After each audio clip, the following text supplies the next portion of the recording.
ایک شخص تھا عمر بن عبد ود، 90 سال کا بوڑھا، لیکن جب تلوار لے کے میدان میں آتا تھا تو 1000 آدمی کے مقابلے میں لڑتا تھا، اور لوگ جگہ جگہ یہ کہتے تھے تو اس طرح ہے جس طرح عمر بن عبد ود لوگوں کو ڈراتا ہے، تو اس طرح ہو گیا۔ یہ اس کے ارد گرد کے لوگ اس کی مثالیں دیتے تھے۔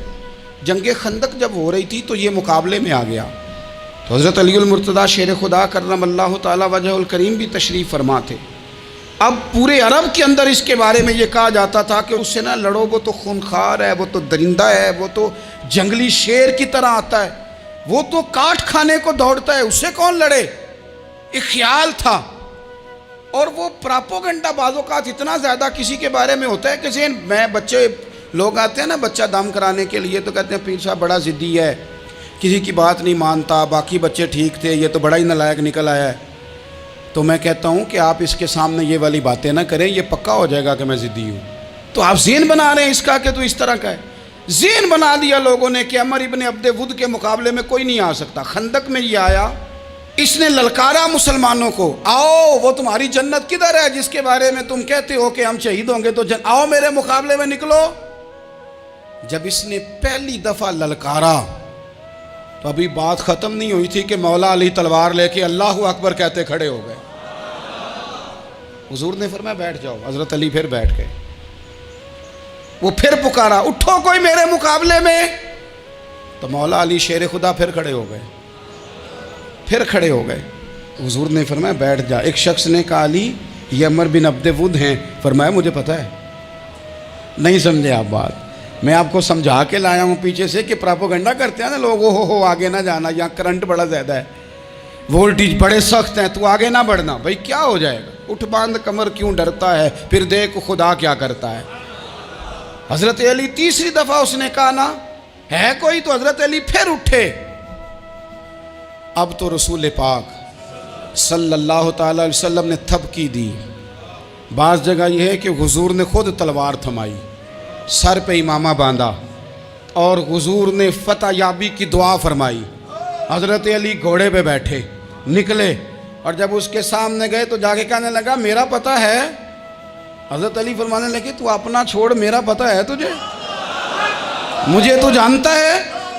کہنے لگا میں 1000 کے مقابلے میں اکیلا لڑتا ہوں۔ حضرت علی شیر خدا فرمانے لگے پتہ نہیں تو کن سے لڑتا رہا ہے، جانے وہ کون ہے جن سے تو لڑتا رہا ہے، وہ کون 1000 تھے جو تیرے مقابلے میں آتے تھے، پتہ نہیں۔ تو کہنے لگا میرا نام میری ماں نے عمر بن عبد ود رکھا ہے۔ فرمایا چھوڑ تو، میری ماں نے میرا نام حیدر رکھا ہے۔ کہنے لگا تیری عمر چھوٹی ہے، کوئی بڑا لا۔ فرمانے لگے یہ تو جب پنجے میں پنجہ ملے گا تو پتہ چلے گا عمر کس کی چھوٹی ہے، ابھی تو کہانیوں سے متاثر کرنا چاہتا ہے، تو چاہتا ہے کہ تو پریشر ڈالے اور میں تیری بات سنوں، تو مقابلے میں آ، ڈینگے نہ مار، کہانیاں نہ سنا، دیواریں ہلتی رہتی ہیں اور در کانپ جاتا ہے۔ علی کا نام سن کے اب بھی خیبر کانپ جاتا ہے، تو مقابلے میں آ، تو باتیں بنا رہا ہے، کہانیاں سنا رہا ہے۔ وہ کہنے لگا تو بچہ ہے، میں چاہتا نہیں تیرا خون بہاؤں۔ تو حضرت علی کہنے لگے میں بڑے دن سے پریشان ہوں کہ کسی بے ایمان کا خون بہایا کیوں نہیں، میرا بڑا دل کر رہا ہے تیرا خون بہاؤں۔ اس نے بڑی زوردار ضرب لگائی، غصے میں اتنا پاگل ہوا، کیونکہ اس کے بارے میں معروف تھا کہ وحشی مزاج آدمی، اتنا سخت پاگل ہوا غصے میں، اس نے اپنے گھوڑے کے پیر کاٹ ڈالے، پہلے تلوار گھوڑے کو دے ماری، اس کو کاٹ کے دوڑا۔ یہ کیوں کرتے تھے لوگ، عرب کے لوگ اس وقت یہ کام کرتے تھے کہ ہم نے گھوڑا ہی مار ڈالا ہے تاکہ ہم بھاگ نہ سکیں۔ کہتے ہیں نا کشتیاں جلا دی ہیں کہ اب واپس جانے کا راستہ ہی بند ہو جائے، گھوڑے کے پیر کاٹ ڈالے کہ بھاگنا نہیں، اور بڑی زور سے اس نے ضرب لگائی حضرت علی پر۔ حضرت علی نے جب روکی تو وہ ڈھال ٹوٹ گئی حضرت مولا علی، اور آپ کے امامے کو اس کی تلوار بھی لگی۔ آپ نے فرمایا دکھا لیا تو نے زور، اب میری باری ہے۔ حضرت مولا علی شیر خدا کا قد بظاہر چھوٹا تھا، صحابہ کہتے ہیں ہم دور سے دیکھ رہے تھے، اللہ اکبر کہہ کے تھوڑا سا زمین سے وہ اٹھے، تھوڑا سا اٹھے، اور پھر دوبارہ نہیں انہیں تلوار چلانی پڑی، ایک ہی ضرب لگائی اور اس کے 2 ٹکڑے کر کے اسے زمین پہ پھینک دیا۔ تو عزیز دوست آپ یاد رکھیں گے اس بات کو کہ اپنی زندگی کے اندر مروب ہونا چھوڑ دیں۔ روب میں تاتاریوں نے مسلمانوں کو مروب کر لیا تھا، روب ڈال لیا تھا کہ ہم بہت بڑے لوگ ہیں. یہی آج ہمارے ساتھ بہت سارے لوگ کرتے ہیں. دلوں میں روب آ جاتا ہے امیر رشتہ دار کا، فلانے کا، پھر وہ جو مرضی کرتا ہے. حضرت مولا علی شیر خدا کو اللہ نے حکمت دی تھی. نبی پاک صلی اللہ تعالیٰ علیہ وسلم کے صحابی حضرت عبداللہ ابن مسعود رضی اللہ تعالیٰ عنہ فرماتے ہیں، امام ابو نعیم نے لکھا ہے کہ حضرت عبداللہ ابن مسعود فرماتے ہیں نبی پاک صلی اللہ علیہ وسلم نے فرمایا اگر حکمت کے 10 حصے کیے جائیں نا، دانائی کے 10 حصے کیے جائیں تو اس میں سے 9 حصے اللہ تعالیٰ نے حضرت علی کو عطا فرمائے ہیں، اور ایک قصہ باقی لوگوں کو ملا ہے. دانا تھے، معاملہ فہم تھے. کچھ بندے بڑے منافق قسم کے تھے تو حضرت علی اذان ہو گئی تو وہ حضرت مولا علی شیر خدا کے پاس آ گئے. اذان ہو گئی، حضرت علی نے جماعت کرانی. ان کا خیال تھا کہ آج ہم نے جماعت لیٹ کرانی ہے کسی طریقے سے. ہم چونکہ زیادہ باتیں، میں دوستوں سے کہتا ہوں بہت زیادہ خبریں نہ دیکھا کرو، بہت زیادہ بھی چیزیں نہ سنا کرو. آپ تو میرے بھائی موبائل کے اندر چلے جائیں گے، پھر باہر کی دنیا تو اور ہے. تو تھوڑا باہر بھی نکلیں تصویروں سے، تھوڑا باہر بھی آئیں، دیگر معاملات بھی دیکھیں. ہمیں بڑے بڑے اچھے لوگ زندگی میں مل جائیں گے لیکن ہم ان کے قریب نہیں جاتے. ہم دیکھتے نہیں کہ اصل بات کیا ہے، سنی سنائی چیزوں پر زیادہ گمان کرتے ہیں. اب حضرت علی چونکہ بڑے دانا تھے، مصلے پہ بڑھ رہے ہیں، جماعت کھڑی کرنی ہے، اللہ اکبر کہہ رہے ہیں. بندوں کا خیال تھا نماز لیٹ کرانی ہے. انہوں نے فٹافٹ حضرت علی سے کہا کہ حضور ذرا وہ جانور تو بتائیے گا کتنے ہیں جو انڈے دیتے ہیں، اور ذرا وہ بھی بتائیے گا جو بچے دیتے ہیں.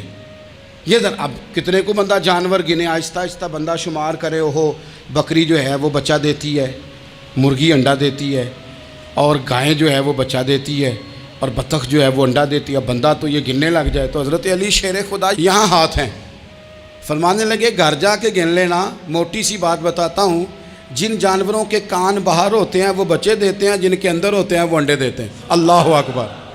نماز کی نیت باندھ لی، تم گننا گھر جا کے. موٹی سی بات بتا دیتا ہوں. وہ صاحب کہتے ہیں میں حضرت علی رضی اللہ تعالیٰ عنہ کو الجھانے آیا تھا، میں خود بڑا الجھ گیا. یہ کیا ماجرا ہے، کیا معمہ ہے کہ 2 فکروں میں انہوں نے بات کو سمیٹا اور کمال کر دی. کہنے لگے گھر جا کے گننا، یہاں ٹائم نہیں، نماز کا وقت ہے. بس جن کے کان اندر ہے نا وہ انڈے دیتے ہیں، اور جن کے باہر ہیں وہ جا کے حساب کرنا. آپ ڈھونڈ لیں، تلاش کر لیں، چلے جائیں ماہرین کے پاس، پر شیر خدا شیر ہی ہیں. حضرت مولا علی کے جملوں میں کمال ہے. ان کی دانائی، ان کا تدبر، ان کی حکمت، ان کا فہم، ان کی فراست، ان کا کمال. ایک شخص بڑی دور سے آیا، اس نے کہا حضور مجھے نا لمبی باتیں یاد نہیں رہتی، 2 باتیں بس بتا دیں میں عمل کروں تو زندگی بن جائے. 2 باتیں. تو حضرت علی فرمانے لگے لمبی امیدیں نہ لگانا، لمبی امیدیں نہ لگانا، موت کا پتہ نہیں کب آ جائے گی. منصوبہ بندی ضرور کرنا آنے والی نسلوں کے لیے، اپنی ذات کے لیے لمبی امیدیں نہ باندھنا، یہ بھی کر لوں گا، یہ بھی کر لوں گا. ہم ریٹائر نہیں ہوتے زندگی بھر، پلان پہ پلان، پلان پہ پلان. تو اگر ہم پلان کر رہے ہوتے ہیں تو جو ہمارے نیچے ہوتے ہیں وہ ہمیں ریٹائر کرنے کا پلان کر رہے ہوتے ہیں. اولادیں تک والدین کو کمزور کرنے کے در پہ ہوتی ہیں کہ اب یہ ہٹے تو ہماری باری آئے. حضرت علی فرمانے لگے 2 کام، ایک تو لمبی امید نہ باندھنا، اور دوسرا فرمایا اپنے نفس کی خواہش کی پیروی سے بچنا. دنیا میں رسوا وہ لوگ ہو جاتے ہیں جو اپنے نفس کی خواہش کی پیروی کرتے ہیں، وہ بزدل ہو جاتے ہیں جو خواہشات نفسانی کے پیچھے بھاگتے ہیں. یہ کام نہ کرنا. تو دانائی اللہ تعالیٰ نے انہیں دی.